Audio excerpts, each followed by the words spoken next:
Hi everyone, and welcome to the Burnt Brass Homestead channel. It's time to put the DIY reusable menstrual pads to the test. Okay, what you see here are the two reusable menstrual pads that I made and a pair of clean white underwear.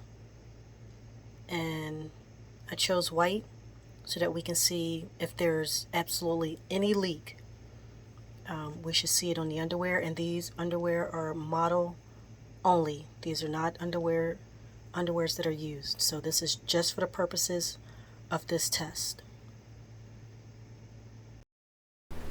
I am using grape juice to conduct this testing, which is about 3 to 5 times thinner than blood. I am moving the underwear around to show that the pad does stay in place with the snaps. It does not shift back and forth or side to side.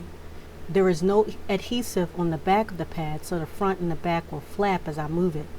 However, this will not happen once you put the underwear on. Since I didn't have a dropper readily available, I just poured the juice on the pad, and you can see a puddle has developed.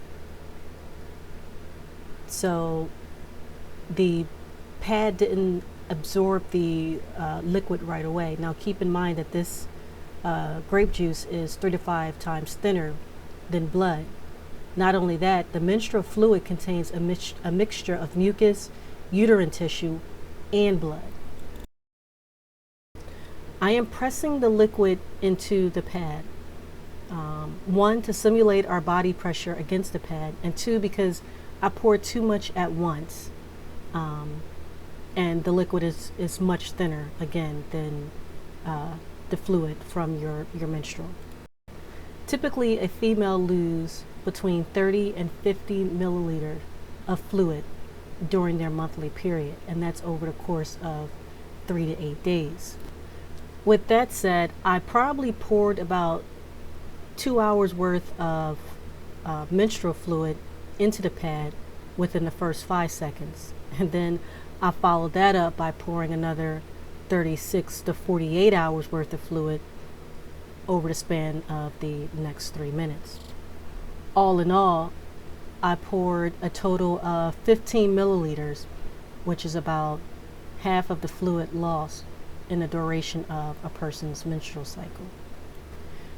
Needless to say, I went just a little bit overboard because I really wanted to test the limits of this pad and demonstrate that it can hold a lot of liquid. The leakage that you see is not from the pad reaching max absorbency levels, but instead I poured the thin liquid way too fast for the pad to absorb it. I did try the pad on to see how it felt, and it was very comfortable, and I forgot that I had it on. The pad absorbed and held a nice amount of liquid.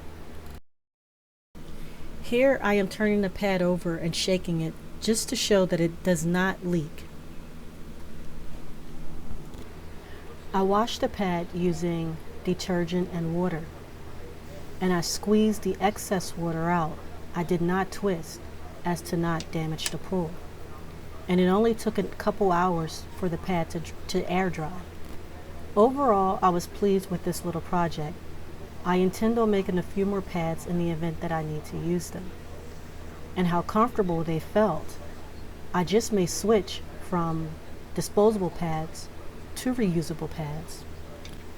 Thanks for watching. Please like, share, and subscribe if you like this video.